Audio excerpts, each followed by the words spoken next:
History as it happens, December 27th, 2024. Back in the USSR. The communist revolution in Russia is 35 years old.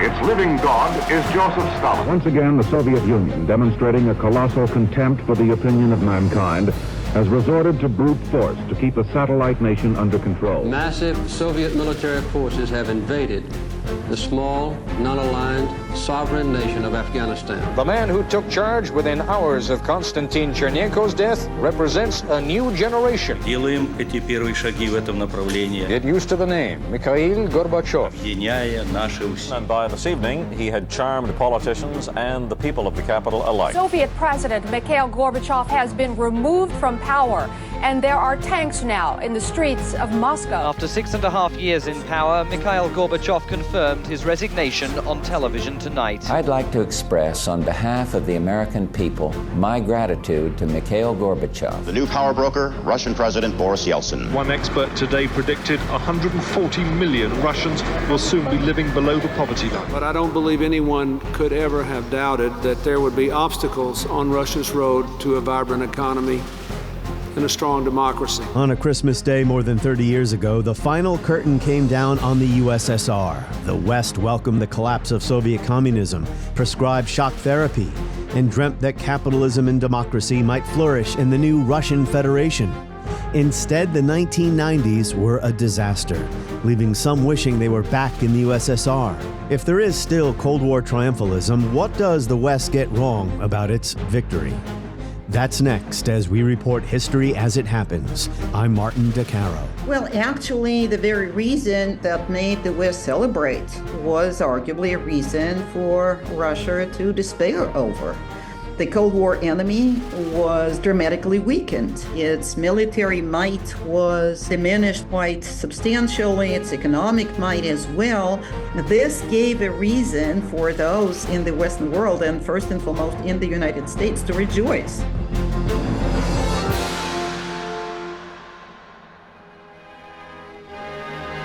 Moscow heads the communist world in mourning the passing of Joseph Stalin.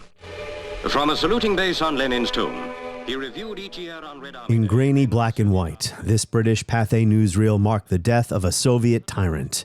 After nearly 30 years in power, Become one of the greatest military powers in the world. His people regarded as a god, this man. You know, just watching this footage, it seems so long ago, another era, when the Cold War froze solid and communism blanketed much of the earth. In their undying devotion and accepted his every word. Yet 1953 is only one long lifetime ago. Our guest in this episode was born just months before Joseph Stalin's death, and she lived in Moscow until 2022. Maria Lipman. She witnessed the collapse of the Soviet Union and with it the collapse of the economy and her country's global military might. And in the ensuing decade, the shredding of Russia's aspirations to join the West and become a prosperous democracy. By 1998, 80% of Russian farms were bankrupt and 70,000 state factories were closed. But I don't believe anyone could ever have doubted that there would be obstacles on Russia's road to a vibrant economy and a strong democracy. The disappearance of the USSR was celebrated in the West as a victory by the West. Here's President George H.W. Bush from the Oval Office, Christmas Day, 1991. And if you've been listening to my podcast over the past couple of years, you've heard this clip. The nuclear threat, while far from gone, is receding. Eastern Europe is free. The Soviet Union itself is no more. This is a victory for democracy and freedom. It's a victory for the moral force of our values. Every American can take pride in this victory, from the millions of men and women who've served our country in uniform to millions of Americans who supported their country and a strong defense under 9 presidents. New, independent nations have emerged out of the wreckage of the Soviet Empire. Last weekend, these former republics formed a Commonwealth of Independent States. This act marks the end of the old Soviet Union, signified today by Mikhail Gorbachev's decision to resign as president. I'd like to express on behalf of the American people my gratitude to Mikhail Gorbachev for years of sustained commitment to world peace and for his intellect, vision, and courage. The heady days of the early 1990s, one of my favorite topics to pick apart. So much optimism and triumphalism. But the United States did not defeat the Soviet Union. It imploded. And democracy, rule of law, and free markets did not naturally take root in the Russian Federation, dispelling notions of an end of history. In fact, things took such a dark turn that some Russians were soon looking back fondly on the USSR. For all its faults, life seemed stable then, compared to the chaos of the Yeltsin years. The fact that anyone could miss the USSR might seem bizarre to Americans, but we misjudged that moment, which is not the same as wishing for a return to communism, of course. Maria Lipman is an émigré. She and her husband left their home and homeland after Putin invaded Ukraine. She is a longtime journalist and political scientist, now working at the Institute of European, Russian, and Eurasian Studies at George Washington University, where she is the editor of Russia.Post. Today, she joins us from Berlin. Welcome back to the show, Maria Lipman. Thank you for having me. And season's greetings, Merry Christmas, and joining us from Berlin. And I've been looking forward to talking to you because every December I produce a show about the end of the USSR. The final curtain came down Christmas Day, December 25th, 1991. And because I've been spending a lot of time lately talking about and thinking about all that optimism that greeted the collapse of the Soviet Union, the end of history, the triumph of democracy and free markets, versus the state of the world now, and we will get to that, the promise versus the reality. But I'd like to start in the early 1950s, when you were born in Moscow, shortly before Stalin's death. He died in 1953. How did Stalin's legacy shape your childhood and early adulthood? I was born indeed in 1952, and Stalin died the next year. And my family actually was very heavily affected by Stalin's terror. My paternal grandfather was executed during Great Terror of 1937. His wife, my paternal grandmother, was sentenced to 10 years of labor camps as the wife of the enemy of the people. My maternal grandfather was arrested and sentenced to 25 years in 1948 and was released following Stalin's death. So by the time he returned from his labor camp, I was about 3 years old. And that history was never concealed from me by my parents. Soviet families have different ways of dealing with the past, however that past was for them. But it was not uncommon for Soviet families to hide the tragic past, if it was tragic, from their children. This was not the case of my family. As long as I remember myself, maybe not in age 3, but when I was old enough to understand these things, I knew what happened to my grandfather, to my grandmother, and to my other grandfather. That, of course, left a very heavy impression on my family and myself. My parents were, I think, a typical family of Moscow liberal intellectuals. They did not conceal their anti-Soviet attitudes from me. I mean, I always knew that what they thought about the Soviet Union and the power of the Communist Party, and of course the past. They were avid listeners of foreign radios, such as the Voice of America, and avid readers of what was called samizdat, that is underground literature that was surreptitiously distributed in close circles of friends.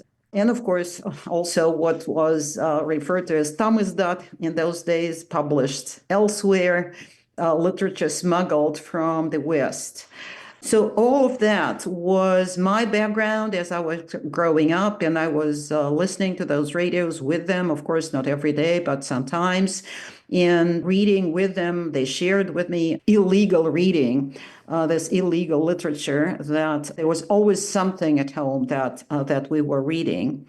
This, of course, to me, I think predetermined the interest in politics and interest in international developments. And probably one of the most striking recollections of my young years was the invasion of Czechoslovakia.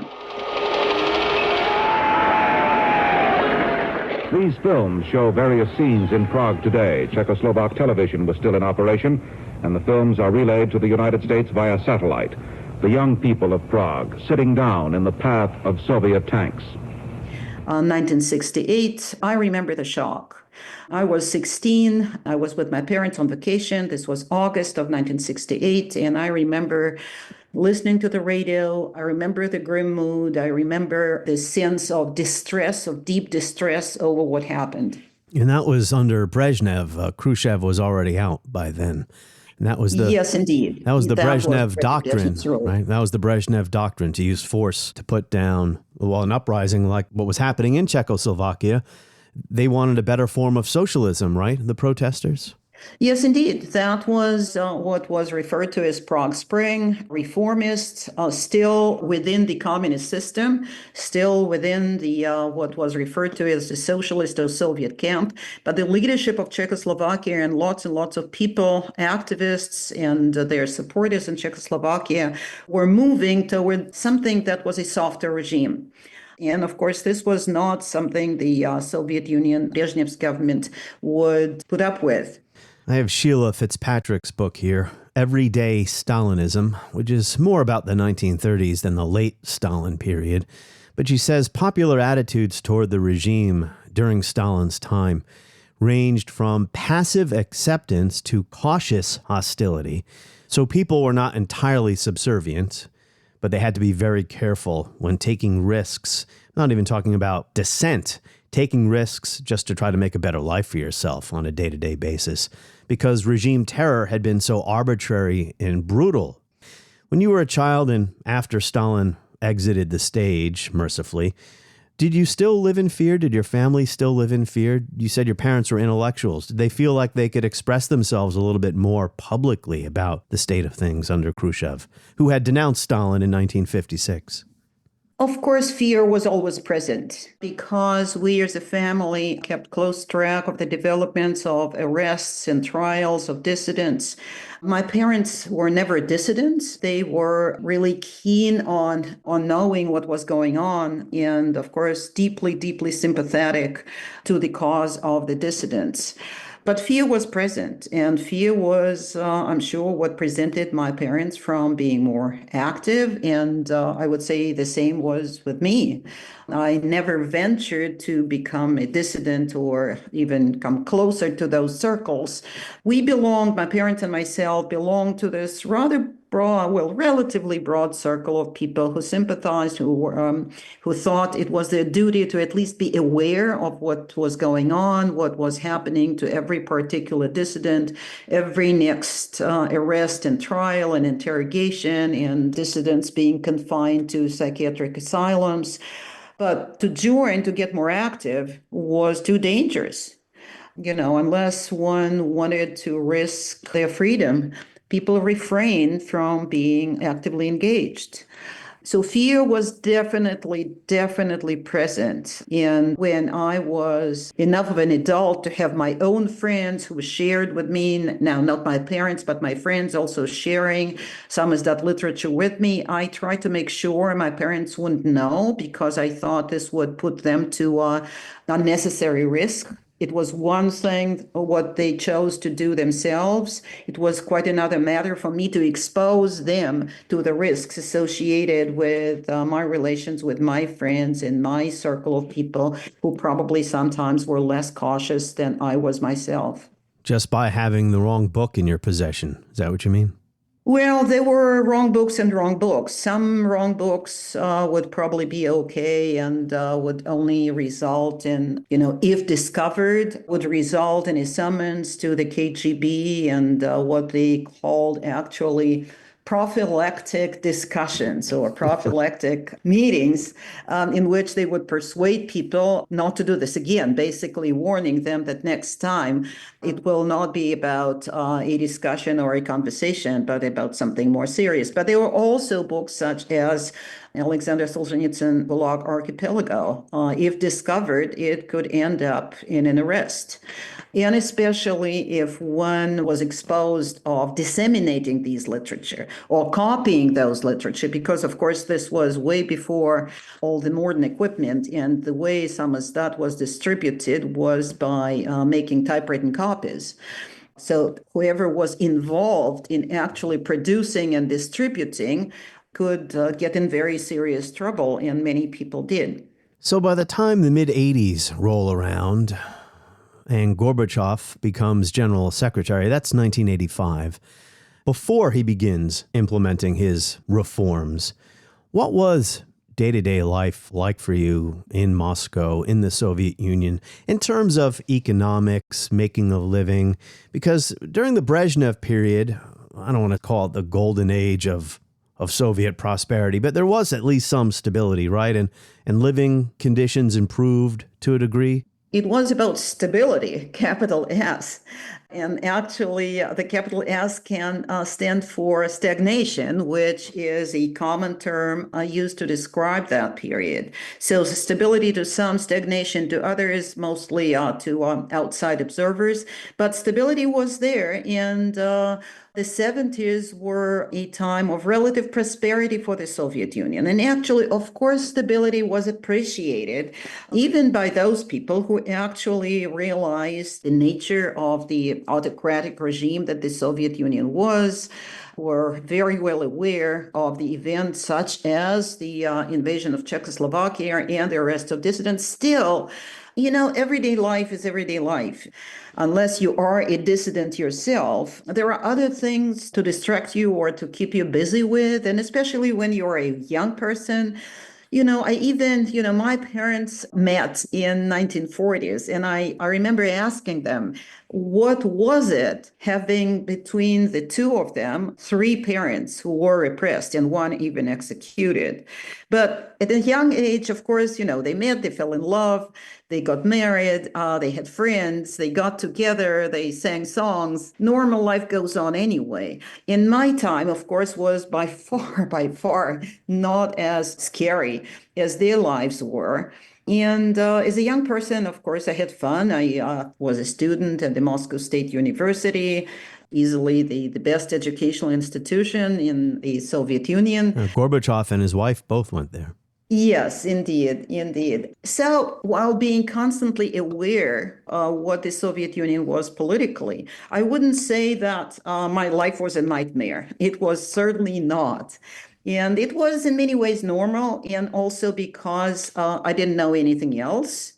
I didn't know what to compare it to. It was an okay life for a young person in a Moscow intellectual family, not especially well-to-do, but, my parents were not struggling like on a day-to-day basis. Yeah, the reason I'm asking is twofold, because, from the vantage of, say, an American like myself, and during the 1980s, I was born in 75, so I was a teenager here.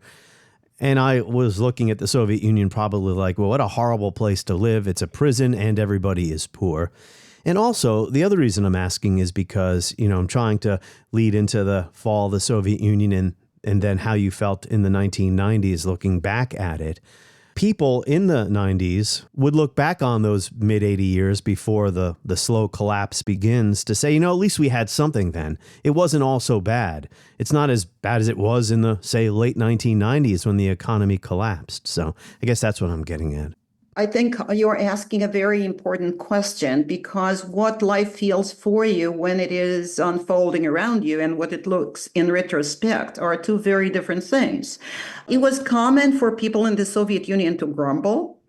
And I would say first and foremost, what was probably shared by a vast majority of Soviet people was shortages. It was an economy of shortages. And it was all kinds of constraints, civil liberties constraints for, I would say, a minority who cared about that and who knew enough to know that in the West, they have freedoms and we don't. In the West, they have open borders and we don't. But I would not say that this was of major concern to a majority in the Soviet Union. Certainly, economic issues were, and first and foremost, it was shortages. And it was shortages of anything. You never knew what would be a shortage tomorrow. There were better times and worse times, but by the time Mikhail Gorbachev became the leader of the Soviet Union, shortages were worsening. people complained. People complained about corruption, about the bosses having all of it while we are having nothing. They were grumbling about the hypocrisy. Of course, in an economy of shortages, there was this whole institution of the so-called blood, the connections that you needed to get hold of something that was of shortage. So grumbling was common. And also by the time just before Gorbachev became the leader, the Soviet Union had a succession of aging and dying leaders. And that was a sort of political jokes. Of course, the regime was clearly aging, even though, of course, the general sense was that the regime was forever. Still, it was certainly a matter that people made fun of. Yet another one died. Well, Reagan made a joke about that as well. Yeah, Brezhnev, Andropov, and Chernenko. So contingency in history. Had Chernenko been a healthier, younger person, right?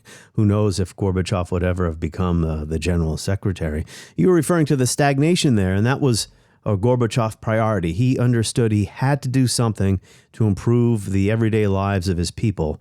And I want to ask you, because there's been a lot of jokes made about this, why consumer products were so bad in the Soviet Union. Somebody once said to me they couldn't even make an electric toaster that worked. And I don't know if that's true, but it's just a joke, right? You know, there's a 10-year delay in the Soviet Union of delivery of an automobile. And only 1 out of 7 families in the Soviet Union own automobiles. There's a 10-year wait. And you go through quite a process when you're ready to buy, and then you put up the money in advance.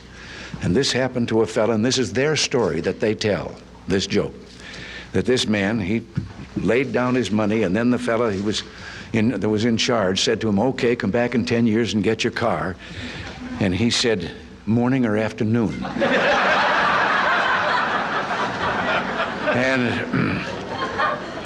And the fellow behind the counter said, well, 10 years from now, what difference does it make? And he said, well, the plumber's coming in the morning. Well, I would not go too deep into it, but that was actually the product, the result of the command and planned economy. Actually, the Soviet Union ruled out private property and private initiative. This was one of the constraints. It was not all about civil liberties, but drawing profit was a crime. Engaging in anything that can be referred to as business was a crime. You could go to jail for that, and many people did. And when you actually deprive people of a private initiative and you centralize the economy to an extent that the state assumes the responsibility upon itself to plan the production of everything from missiles to indeed electric toasters and food, it ends in constant shortages. You cannot plan it all. What did you think when Reagan called your country the evil empire in 1983? To ignore the facts of history and the aggressive impulses of an evil empire, to simply call the arms race a giant misunderstanding. Well, I'm not sure I was thinking about it in these terms. What President Reagan was talking about was the Soviet Union's foreign policy. Yeah. Invasion of Afghanistan, 1979, yeah. That was about the setting of the Cold War. They were engaged in this existential struggle, and of course the enemy was evil. And by the same token, the United States was seen as evil, and that was the way the Soviet propaganda was talking about it. So I wouldn't say I was thinking about my country in President Reagan's terms. Of course, I knew the term he used, evil empire, and well, I can't remember the way I interpreted it back then, but it was obviously about foreign policy. Yeah, he wasn't referring to the Soviet people or Russian citizens themselves, obviously. So perestroika and glasnost. I remember learning about those words as a kid. Did these ideas inspire you? Did you share Gorbachev's initial goal, at least, to reform communism and make it better? Well, when Gorbachev first appeared and indeed started using rhetoric that was not used before him, it was seen by, I would say, broad circles of Soviet people as just that, as rhetoric, as propaganda. That was what, during the period of stagnation, that was what it was all about. Life barely changed. Rhetoric did sometimes, but who cared about rhetoric? Well, of course, it will remain the same. Of course, there will be no reforms. I think that was the perception, certainly in my circle, but I think many people thought about it in the same fashion for, well, at least a couple of years, maybe even 3 years of Gorbachev's rule, until things really began to change. And one of the major developments was the Soviet withdrawal from Afghanistan. Another was a Gorbachev memorable call to academician Andrei Sakharov, who was in internal exile in the Soviet Union. And that was Gorbachev's intention, his decision to bring him back, to bring Sakharov back from his exile. Andrei Sakharov memorably said that he was asking Gorbachev to release other political prisoners. And indeed, they began coming back. So at least these two things were truly not rhetoric anymore. And that was when actually my circle of friends, and I'm sure many circles like ours, were talking about it. And suddenly we realized that he means something. Another very major change that also took place in the late 80s was softening and then virtual lifting of censorship in things that used to be fully inconceivable began to appear to be published in the Soviet newspapers.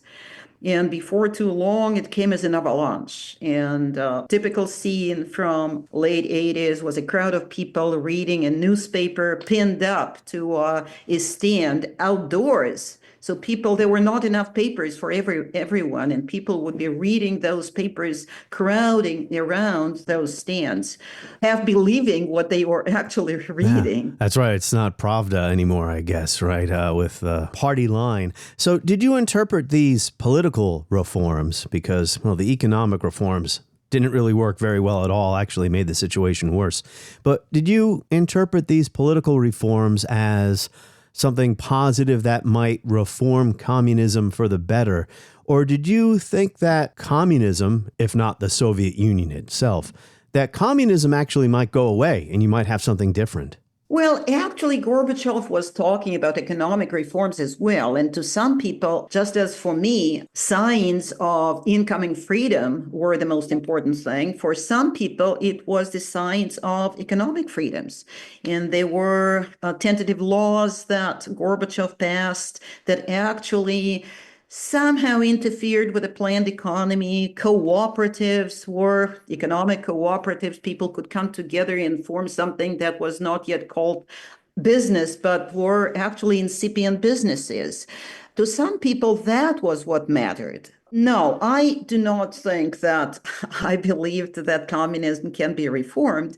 But what was most important politically to, I think, well, I would stop short of saying a majority, but many people in the Soviet Union, was the dictatorship of the Communist Party, which was actually an article in the Soviet Constitution that placed power with the Communist Party above all other institutions. So in theory, of course, we had a government and cabinet ministers, and we had a parliament in the Soviet Union. It was not called a parliament, but technically speaking, it was. But the power of the Communist Party was above all of those institutions, which actually did not function as institutions.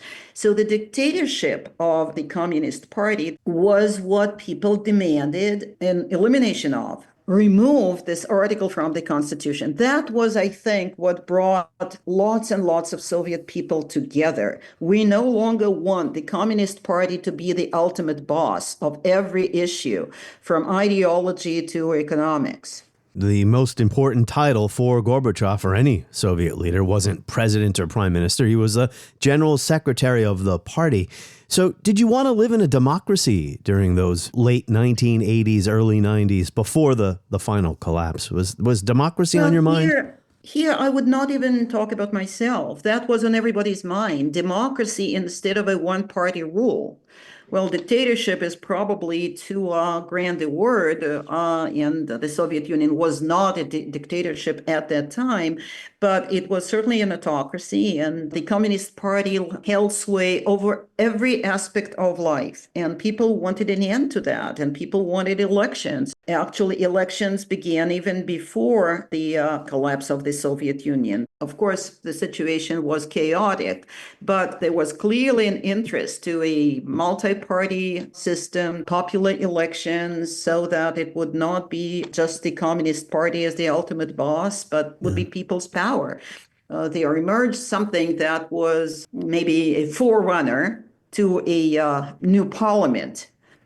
Congresses of People's Deputies, which brought together people from all over the Soviet Union in a very disorganized, gigantic discussion clubs, I would call them, where people were talking about all kinds of things in a fairly disorderly manner. And there was an election during Gorbachev's time, the first free election in Russia since before the Bolshevik Revolution.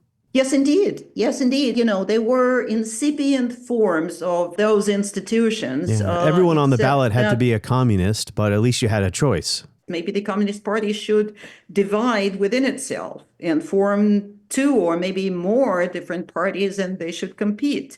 And they should be able to discuss freely the problems that raised people's concerns. I find Gorbachev such a fascinating figure. I don't like to use the word hero, but he is one of my heroes for a couple of reasons. And he probably never intended it to end this way, but he did undermine the foundations of his own power for the good of the country, right? He did want to have more freedom in the country. So to do that, he had to undermine the foundations of his own power, the party and his own office.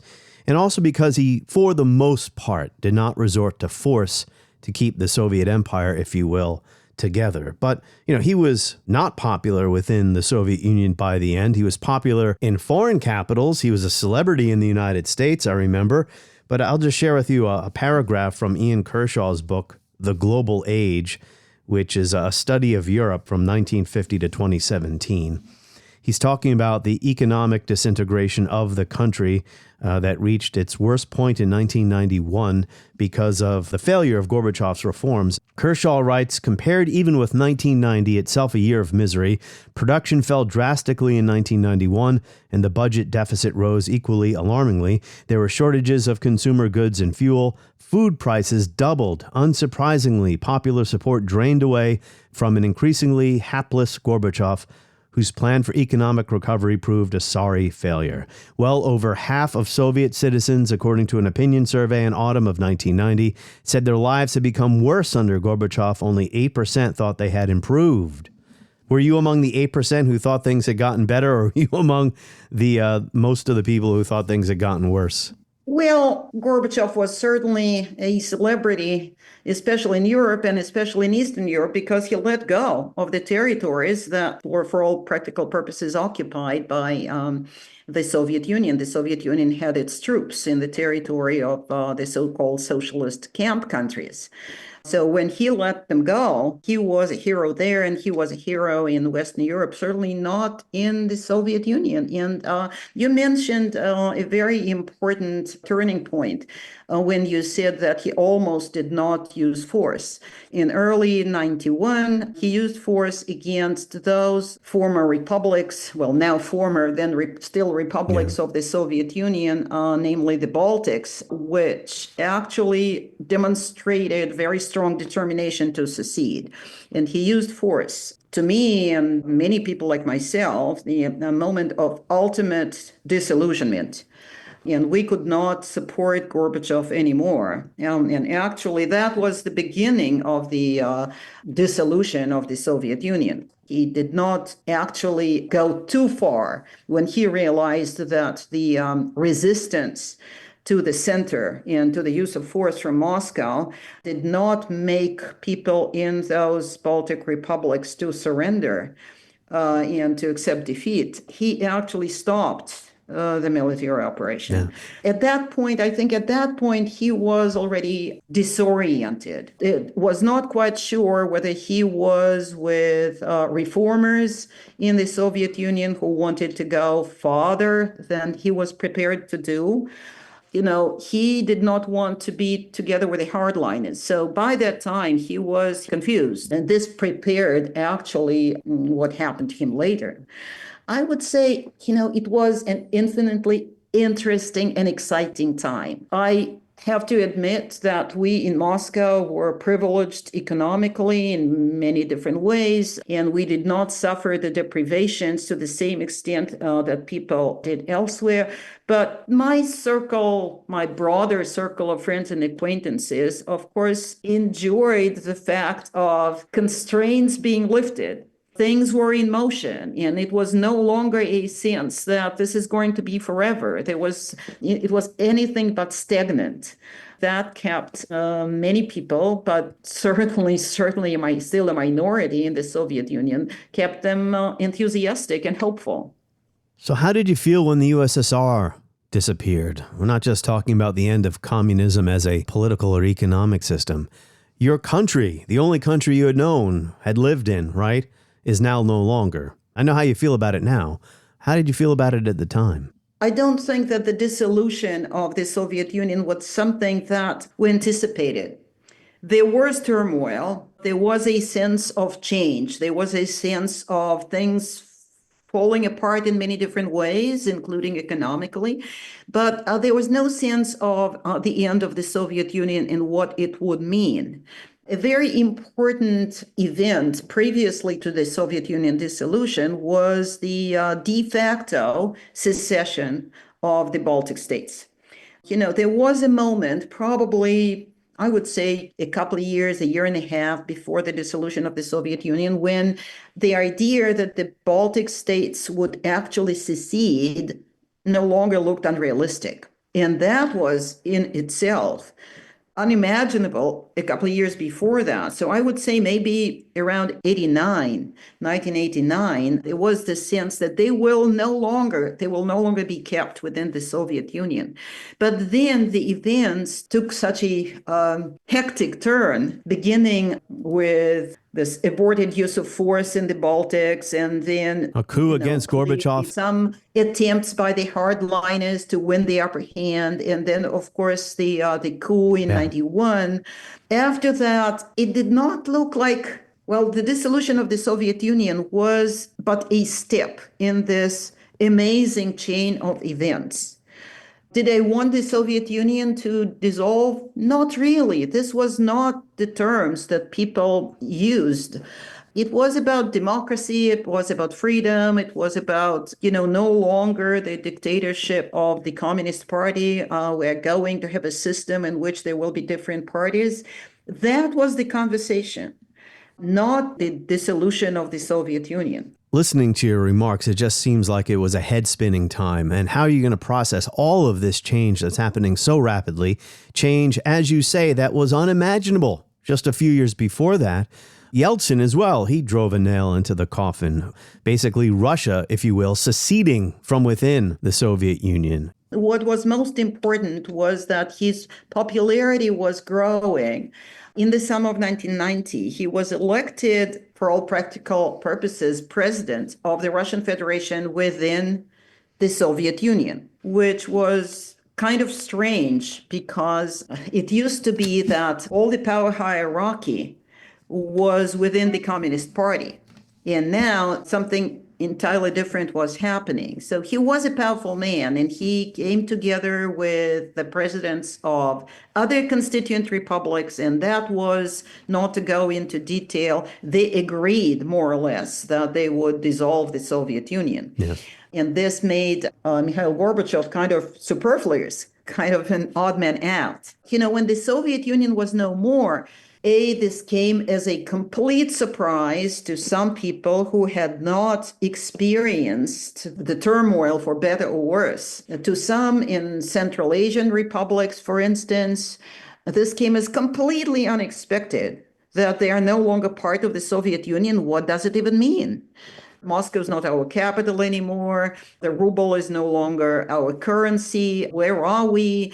So what happens to all kinds of economic relations? It was indeed the time of turmoil. So the Soviet Union is gone. It took me a while to finally get to the main order of business here in our interview, Maria. There was some optimism with the liberalization of the economy and politics and Yeltsin's rule, but it must not have lasted very long, because early in the 1990s already you get hyperinflation and the wiping out of people's savings accounts, and privatization, according to Ian Kershaw, had simply placed huge state assets for a fraction of their true value into the hands of a small number of super-rich oligarchs, the bosses of newly constituted big private concerns. Organized criminal gangs used extortion, blackmail, and even murder to force through the process of privatization and consolidation of enormous wealth. Russia, within the space of only a few years, became a criminalized society. So, one of the reasons I wanted to talk to you was, how do Westerners, Americans like myself, how do we misread what happened in 1991? Because it was celebrated in the West. The end of history, this is a good thing, communism is gone. This is a victory for democracy and freedom. It's a victory for the moral force of our values. But things took an ugly turn for the worse. Well, actually, the very reason that made the West celebrate was arguably a reason for Russia to despair over. The Cold War enemy was dramatically weakened, lost its territory. Well, an important part of its territory. Its military might was diminished quite substantially, its economic might as well. This gave a reason for those in the Western world, and first and foremost in the United States, to rejoice. We are strong, and they are weak, and they are weakened quite dramatically.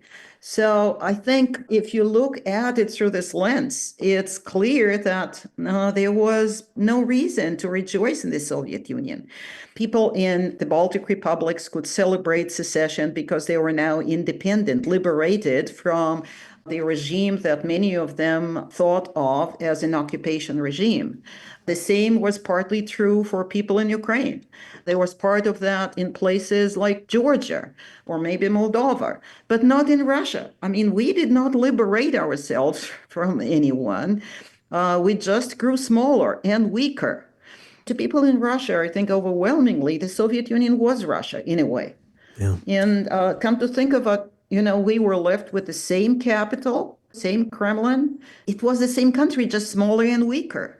Plus, what you mentioned, what I think this quote that you read, indeed, as of the beginning of 1992, Russia introduced economic reforms that led to very heavy inflation, to the collapse of the habitual safety net.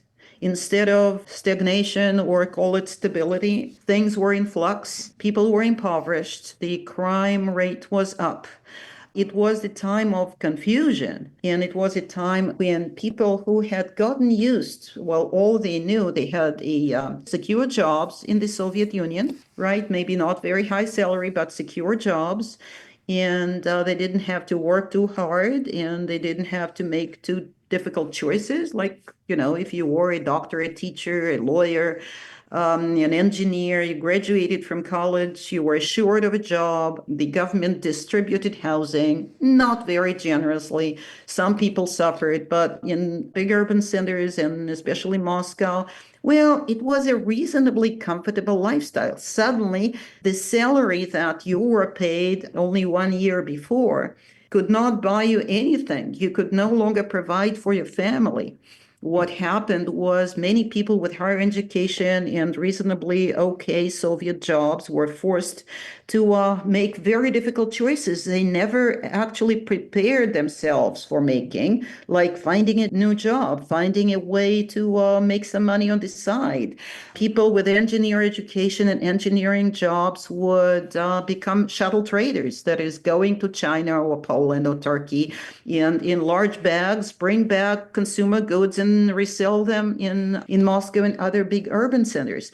A very, very difficult and disappointing experience. These problems should have been foreseeable, to try to turn a command economy into a market economy overnight, so to speak. I have Svetlana Alexievich's book here, Secondhand Time, The Last of the Soviets. It's her oral history. She does a number of interviews, and she's interviewing this one fellow about Gorbachev. How do you feel about him now? And the person responds, "Nobody wants a strong Russia, with or without the communists.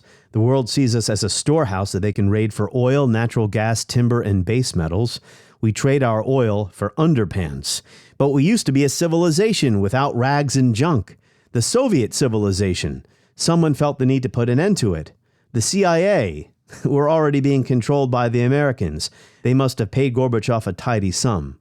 Sooner or later," the man says, "he will see his day in court. I just hope that Judas lives to feel the brunt of his nation's rage. I would gladly take him out to the Butovo firing range and shoot him in the back of the skull myself." Then the man slammed his fist down on the table. The Butovo firing range was where the victims of Stalin's purges between 1936 and 1953, over 20,000 political prisoners were executed there. Do you despise Gorbachev? I don't, and I appreciate him for wishing well to his people. He tried. He was not very successful. I certainly do not despise him, but I have to admit that the perception that is described in the quote that you just read is common. Well, maybe not so much these days because people stopped thinking about Gorbachev, especially after his death. I have to think about myself as privileged. People in the capital cities, Moscow, St. Petersburg, but Moscow especially, during those early years when so many people suffered in the Soviet Union, enjoyed wonderful opportunities. New jobs, new opportunities, opportunity to travel, which was amazing for somebody who thought that travel abroad was something inexistent. People in my circle, I would hardly be able to name anyone who did not have a new, amazing career. As I mentioned earlier, one of the constraints of the Soviet system was that drawing profit was a crime. Business was inexistent. And this is a career, an opportunity that many people craved.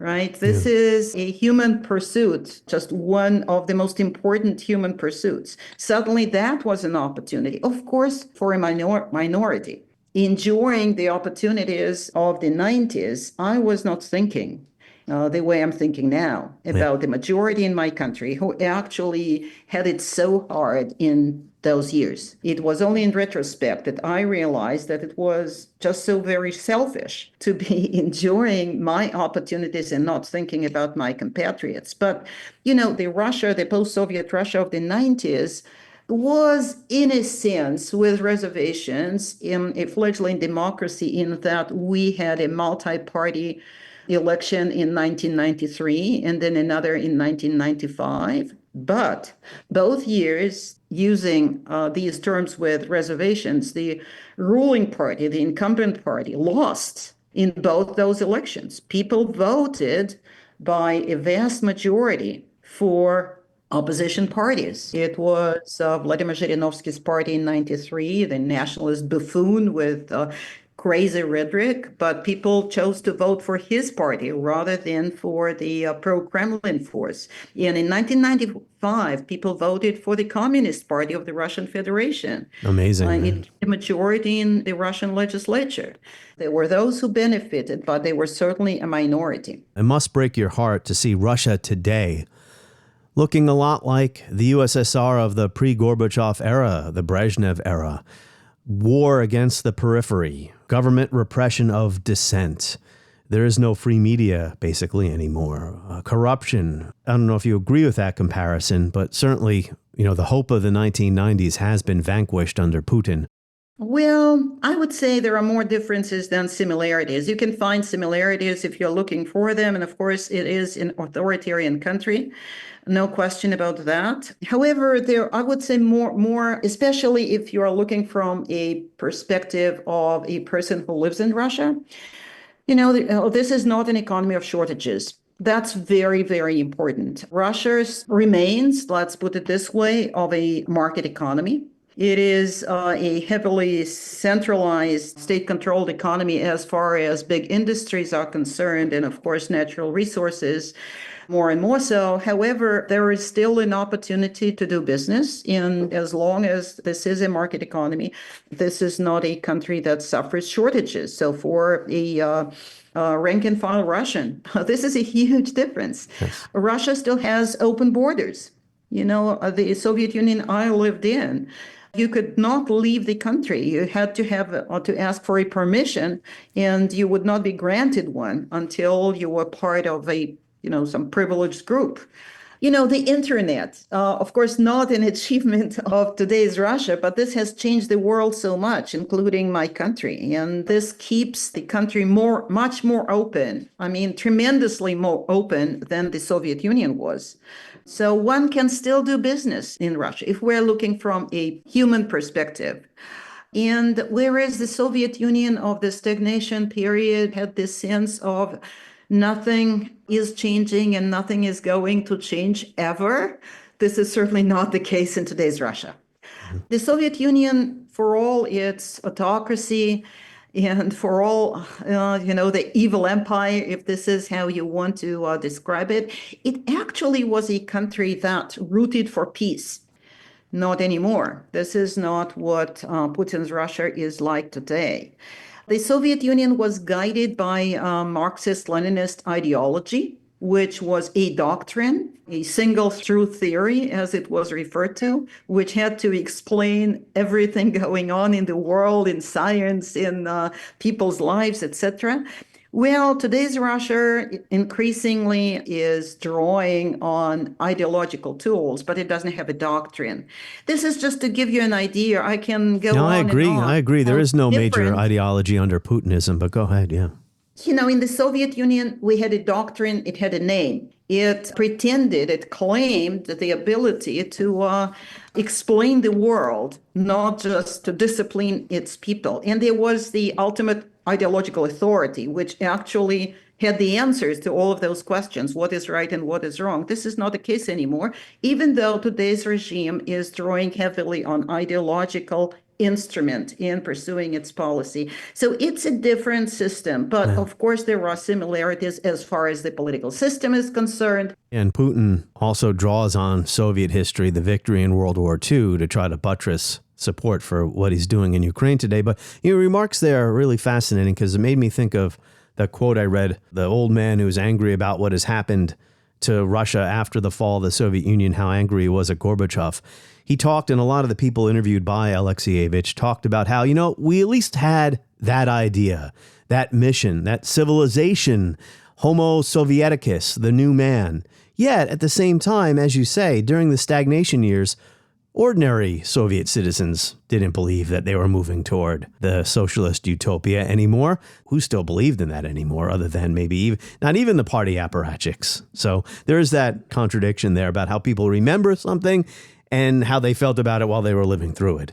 Yeah, this certainly is true. And I can only repeat what you just said. The Soviet Union of its contemporaries looked very different than it does, even to the same people who lived back then. And by the way, it was many years ago, several decades ago now. The way people remember their own days, their own younger days when they were much younger in the Soviet Union, and the way they're looking at it today, it is impossible actually to fully combine the two.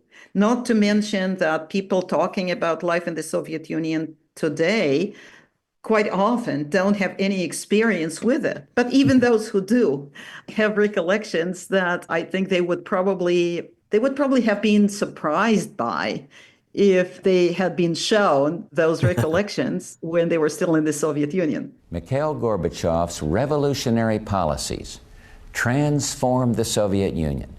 His policies permitted the peoples of Russia and the other republics to cast aside decades of oppression and establish the foundations of freedom. On the next episode of History as It Happens, Year in Review 2024, and what a hell of a year it's been. Remember, new episodes every Tuesday and Friday. My newsletter, sign up free at historyasithappens.com, comes out every Friday.